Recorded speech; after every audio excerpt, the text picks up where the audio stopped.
各位朋友，大陆方面呢，对国民党新任主席郑丽文寄予了厚望。郑丽文呢，也是在美国的军购案上呢，坚持要3800亿加 N， 不认同就是亲美派的所谓的8000亿，更不认同民进党的1.25亿。可是呢，我一直对大家说，郑丽文呢，非常的艰难，处境很危险，而且呢，大概率的，我个人认为郑丽文可能会认怂啊。百年大酱缸，处处都是赵少康，赵少康没准能笑到最后啊，因为郑丽文面临着满池的蓝蛤蟆啊，他自己也是孤掌难鸣，独木难支啊。好吧，这个话说起来虽然有些丧气啊，但是咱们分析分析啊，现在的这个国民党的情况吧。咱们先说说从纪林联啊看这个国民党各色人等的表演吧。先说赵少康，看到赵少康借着自己的媒体火力全开的样子呀，他的表面看很气愤，内心一定是得意的不得了啊！哼，郑丽文，你终于让我逮住了吧？大家都知道郑丽文深蓝的亲大陆派当选党主席，破坏了赵少康以及亲美派的好事儿。赵少康们一定是如鲠在喉啊，而且多次搞事儿，企图削弱郑丽文的影响力，但是都没有成功郑丽文呢，以其一系列的操作获得了更多的认可，特别是大陆之行，把他的人气拉到了新高度。而亲美派的市场呢，逐渐的狭窄，却又不敢有所行动，心里面吃了苍蝇似的，只能借军购预算偷偷搞事儿。此刻正好纪林联放了一炮，好啊，这一下终于让他给逮住了。韩国瑜是什么人啊？拥有大量的拥趸你敢冒犯他，正好借题发挥，把战火引向郑丽文，逼郑丽文撤销纪林联的职务让这些亲美派扳回一局。你看赵少康们的表演，什么爱台爱党护团结，不值得一驳。首先你说纪林联破坏团结，那徐巧芯不跟党团协商，突然抛出了8000亿的方案，违背党中央，背刺郑丽文党主席，迎合民进党，跪舔美国主子，这是什么行为啊？这不就是破坏团结了吗？更有新党爆料，徐巧芯密会美国军火商，这又是什么行为啊？赵少康们为什么就风平浪静一言不发，而纪林联一发言就好像摸了老虎的屁股，惹得亲美派们火冒三丈呢？赵少康更是一蹦3尺高，活脱脱一跳梁小丑，表演的是淋漓尽致。说到底，赵少康们恼火的不是有人破坏团结，而是只有亲美派可以破坏，你们深蓝就不能破坏。所以赵少康终于找到了机会，要狠狠地出一口败给郑丽文的恶气，千载难逢。你再看看赵少康的自我辩护，我不亲美不亲中，只亲台，那你同意8000亿就是亲台了，同意3800亿就不亲台了，通过一个没有明细清单的预算就是亲台了，要求有一个明细清单便于监督的预算就不亲台了。你究竟是亲台还是卖台啊？还是亲你内心那点私货？明眼人一看便知所谓的维护国民党那么郑丽文纪林联就不维护国民党了那么你维护国民党，为什么国民党没有选择你和你的队友，却选择了郑丽文呢？假如选择了8000亿，台湾人民怎么看国民党民进党怎么看国民党美国一定就会对国民党另眼相看了吗？只会更加笑话，更加瞧不起吧。那郑丽文坚持了3800亿的不是钱的问题，是国民党的尊严问题只有坚持下来，两岸才能看到国民党有那么一点气象。民进党才不敢轻视，美国也不敢小看。你再看看韩国瑜，在3党的协商会上，韩国瑜及时叫停协商，这是好的。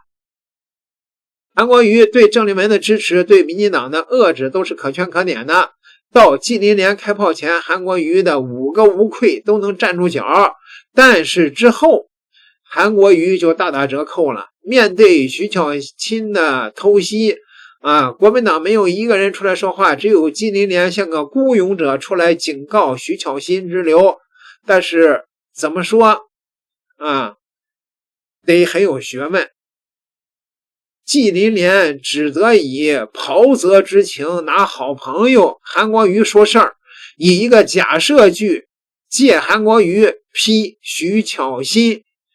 如果韩国瑜心里没有鬼，真的保持中立，你难道看不出来老朋友的用心吗？纪凌莲维护的3800亿就是维护郑丽文，维护郑丽文就是维护国民党，就是维护在野党监督的职责，就是维护台湾人民的利益。如果你韩国瑜真的中立，你就应该理解老将军的良苦用心，明确支持他的观点。你本来就没有卖党求荣，你计较个啥？哈哈一笑就过去了。如果你计较，说明你可能心里边真有鬼，那么正好纪凌莲的话就是警告。从目前的情况看，韩国瑜恐怕是支持徐巧芯的8000亿的，只是碍于职务的约束不好表态而已。那么他的发言回应正好证明了这一点。面对你的粉丝和铁杆对纪凌莲发难，对郑丽文围攻，你不仅不作声，还打悲情牌，装出一副大受委屈的样子，就是挟粉自重，就是给徐巧芯撑腰，就是故意放狗咬人说明你打内心里是支持8000亿的空白预算的，怎么就能5个无愧了？如果真的支持那个8000亿的空白预算，那就是失职因为支持8000亿就如同给了一张签过名盖过印的空白支票，民进党以后想怎么填就怎么填，国民党还如何恪尽监督的职守你对其他人的留言热情回应，对党主席郑丽文的留言漠然以对，这就是一种态度，就是支持分裂，支持内斗，怎么就无愧于党了？郑丽文说得很清楚了，当前的预算根本不是数额问题，而是监督程序问题，必须先有项目，而后才有预算，这才是真正对人民负责，帮人民守好钱袋子。你现在任由话题发酵，是吧？却保持沉默，那韩国瑜怎么就无愧于民了？